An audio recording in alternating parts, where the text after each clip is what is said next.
Good evening. Today we'll be replacing the touchscreen on a Toshiba Satellite E45-B4100 laptop. This is the non-touchscreen model. The screen is completely inoperative after being dropped from a height of about 5 to 6 feet. We have the replacement screen just arrived today, which can be seen here. Have the connector down here at the bottom, mounts at the top and bottom.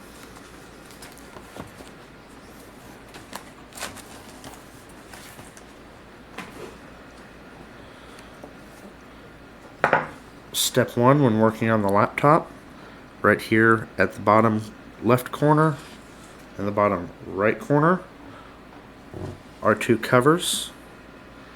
These little inserts cover the screws that hold the bottom bezel in place. Tool-wise, we've got a cup that we're going to use for holding our small parts and screws.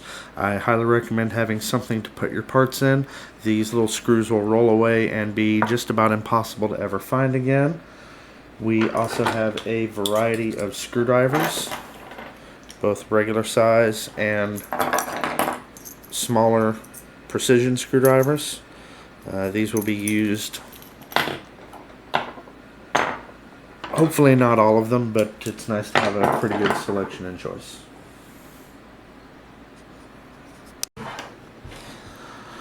Okay, the covers for the screws have been popped out here at the very bottom of the screen using the small flat tip screwdriver. Now we're going to take one of our smaller size Phillips head screwdrivers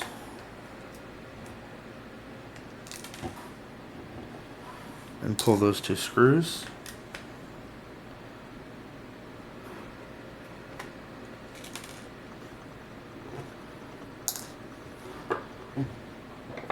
Take the flat tip screwdriver and work it in under the edge of the bezel and pull it up.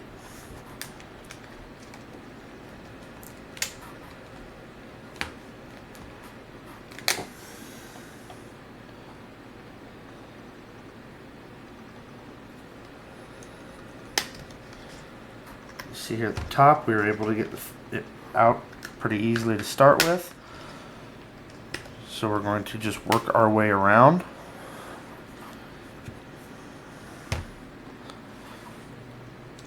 With the flat tip screwdriver.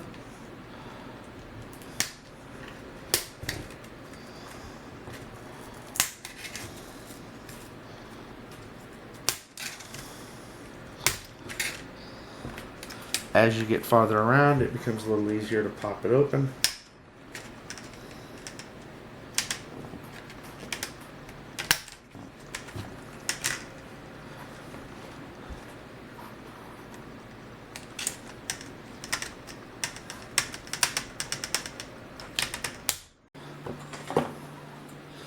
Okay, we've worked all the way around and we have gotten the bezel completely off the screen.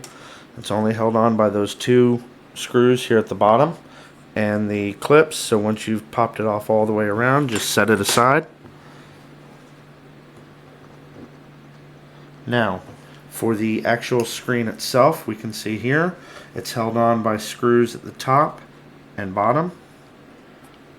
So with our flat tip screwdriver,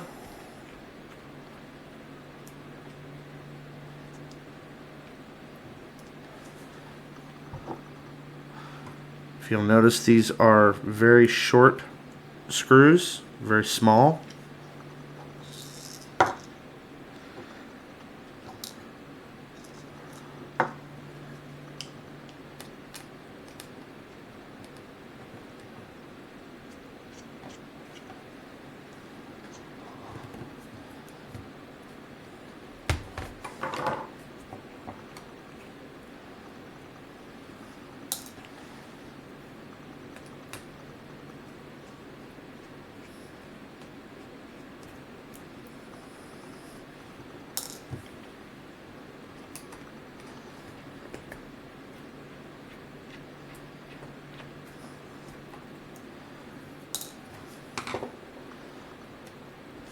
Once the 4 screws are loose, you should be able to lay the screen down flat on top of the keyboard.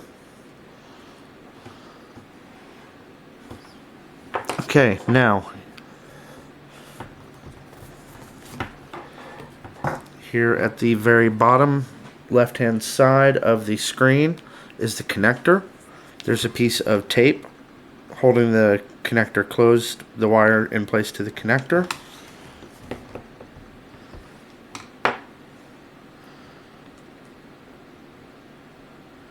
Very carefully, because this is a very easy to it's very easy to mess this connector up.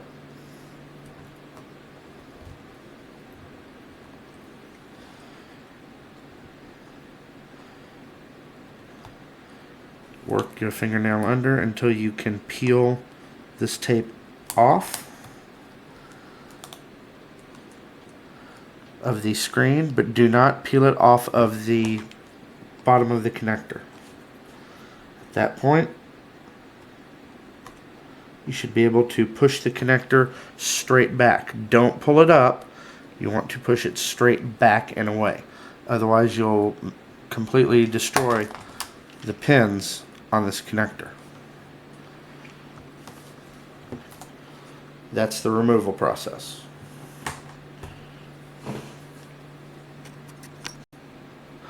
Now, before getting out the new screen, wasn't nearly as much of a concern with the old screen. We're going to be throwing it away anyway.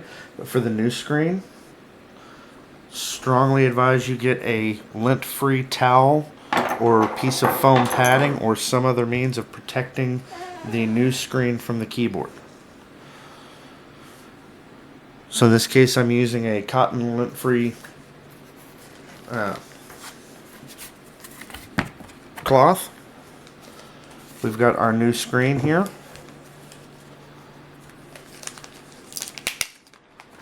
This is the non-touch screen version of this laptop, so we don't need to worry about that. Now, there is a screen protector that's in place as well. It's a little piece of plastic. Make sure that the red tab for it is folded out and there's no overhang on the edges, but otherwise I'm going to leave that in place just as a little bit of extra safety precaution.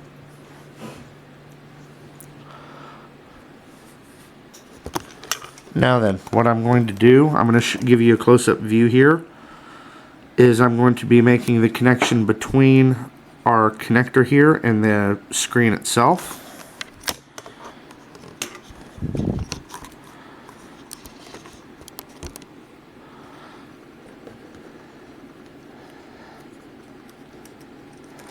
You want to be fairly careful with this procedure because, once again, it's exceedingly easy to damage these pins. Slide it all the way in until the connector is in place.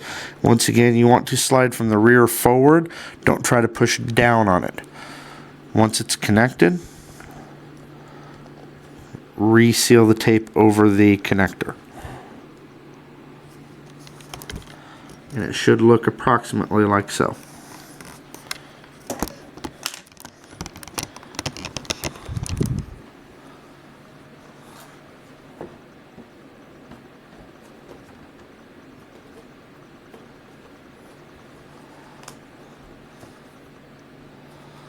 Okay, at this point we're going to put the screen back up. Make sure that the cable is in its cable run. Another good use for the towel that's laid out here is a good place to put your screws for when you're starting this process. So once again, we're going to take our Phillips head screwdriver. That's not it.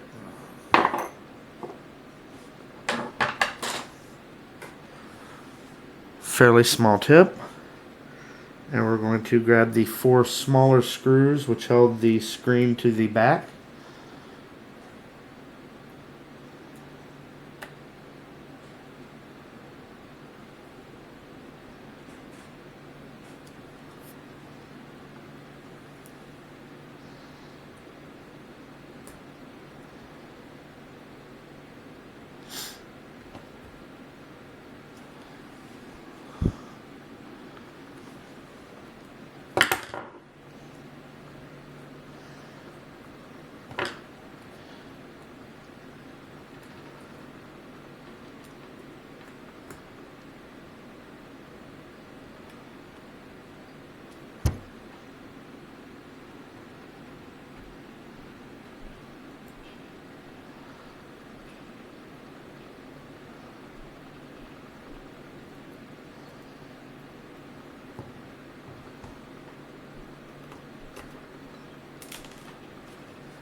Now these are very small screws and they're going into plastic threads, so you do not need to tighten them very much.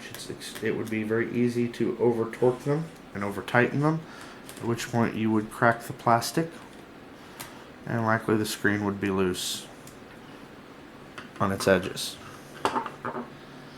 At this point, I'm going to go ahead and remove the plastic cover off the screen here.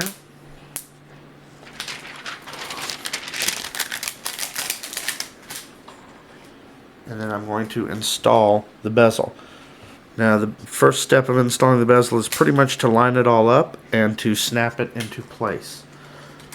Start at the bottom for the alignment. Move up to the top, make sure everything is lined up. You should be able to see the camera through the camera hole.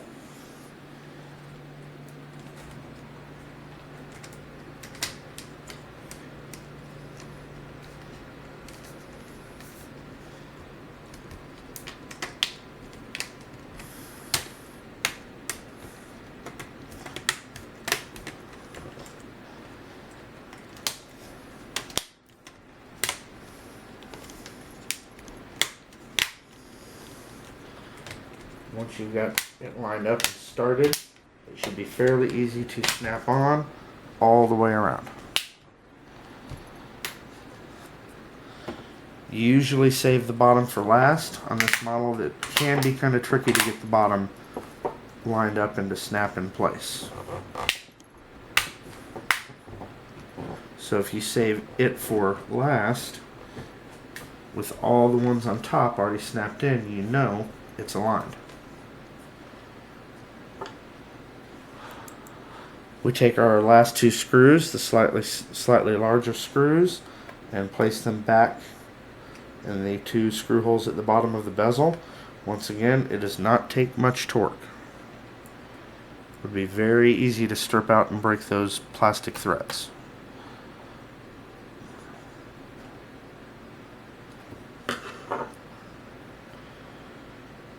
Now finally we take our black plastic dots, they just have some sticky on the back of them, and put them back over those screws at the bottom corners of the bezel.